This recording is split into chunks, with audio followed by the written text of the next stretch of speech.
Assalamualaikum warahmatullahi wabarakatuh. Saya Miftausada, mahasiswi dari Universitas Pancasakti, program studi pendidikan anak usia dini. Di sini saya ingin menyelesaikan tugas ujian akhir semester saya dengan mata kuliah Pendidikan Agama Islam yang diampu oleh Bapak dosen Bapak Abdurrahman MPD. Di sini saya akan menyelesaikan tugas ujian akhir semester saya dengan membawakan materi yang berjudul Bagaimana Islam menghadapi tantangan modernisasi. Saat ini kita semua hidup pada era modernisasi. Semua serba canggih dan tepat guna untuk memenuhi kebutuhan para manusia. Saat ini semua ilmuwan berlomba-lomba dalam mengembangkan iptek. Hal ini dilakukan untuk memajukan kehidupan manusia itu sendiri.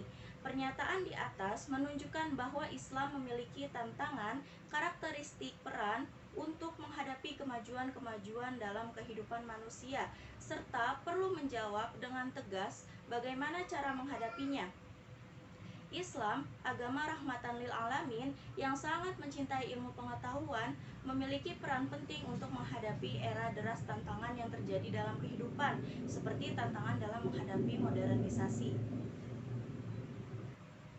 Kemudian, apa itu modernisasi? Modernisasi adalah sebuah bentuk transformasi dari keadaan yang kurang maju atau kurang berkembang ke arah yang lebih baik dengan harapan akan tercapai kehidupan masyarakat yang lebih maju, berkembang, dan makmur. Modernisasi merupakan hasil dari kemajuan ilmu pengetahuan dan teknologi yang terus berkembang sekarang ini. Kemudian ada beberapa konsep modernisasi. Yang pertama itu iptek, yang kedua politik, yang ketiga ekonomi, yang keempat pendidikan. Kemudian konsep modernisasi yang pertama yaitu iptek. Kata ilmu diambil dari bahasa Arab, alima ya'lamu ilman, artinya mengetahui, pengetahuan, dan secara etimologis ilmun artinya mengetahui atau pengetahuan. Secara etimologis ilmun artinya jelas, terang, baik proses perolehannya maupun objek kajiannya.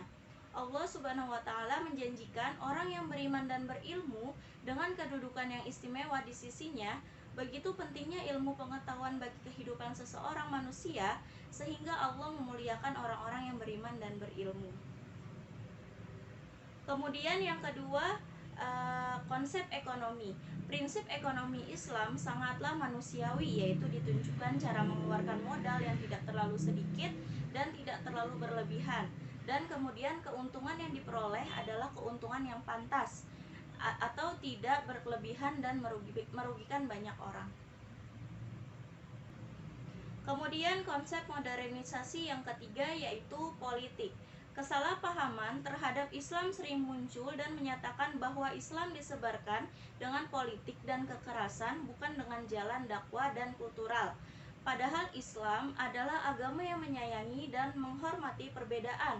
Peperangan dan lain sebagainya adalah perbuatan pihak lain yang ingin mengacaukan kedamaian agama ini dengan cara membawa nama Islam dalam kepentingannya. Kemudian yang keempat ada konsep pendidikan. Pendidikan dalam Islam bertujuan untuk memanusiakan manusia karena manusia dikaruniai oleh Allah berupa akal dan hati. Maka dari itu manusia dipercayakan untuk menjadi khalifah atau pemimpin di bumi ini. Untuk menjadi seorang pemimpin perlu proses pendidikan. Pendidikan menjadikan manusia sadar atas eksistensi dirinya sebagai manusia yang bertugas sebagai pengabdi di jalan Allah dan khalifah atau pemimpin di muka bumi ini. Kemudian ada beberapa tantangan yang dihadapi Islam di era modernisasi saat ini. Yang pertama, kemajuan iptek telah mengubah pola pikir, pola pergaulan dan pola kehidupan secara pasif.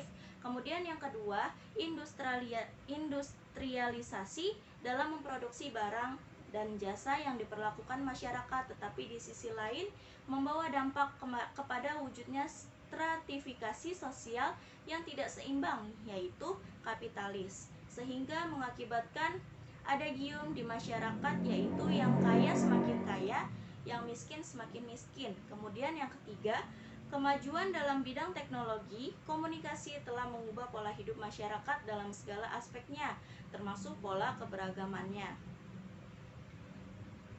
Kemudian ada beberapa peran Islam terhadap modernisasi. Yang pertama, memahami ketentuan sama dengan ketentuan di dalam Al-Quran. Kemudian yang kedua, mengubah berpikir subjektif menjadi objektif. Yang ketiga, meningkatkan iman dan takwa kepada Allah Subhanahu wa taala.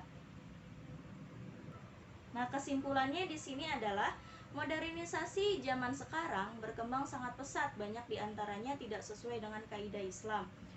Oleh karena itu, kita harus bisa menghadapi sebuah tantangan tersebut dengan perspektif yang baik, dengan cara kita lebih meningkatkan iman dan takwa untuk terhindar ke dalam hal-hal yang bisa menjerumuskan umat Islam ke dalam hal yang tidak baik di era modernisasi yang sangat pesat tersebut. Sebenarnya, modernisasi bukanlah sesuatu hal yang ditentang dalam ajaran Islam, tetapi banyak ajaran-ajaran yang menyimpang di dalam perkembangan tersebut.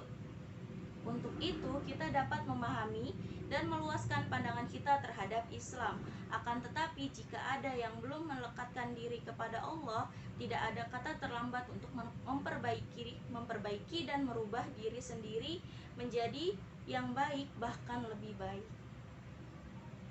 Baik, itu saja yang bisa saya sampaikan. Kurang lebihnya mohon maaf. Terima kasih. Assalamualaikum warahmatullahi wabarakatuh.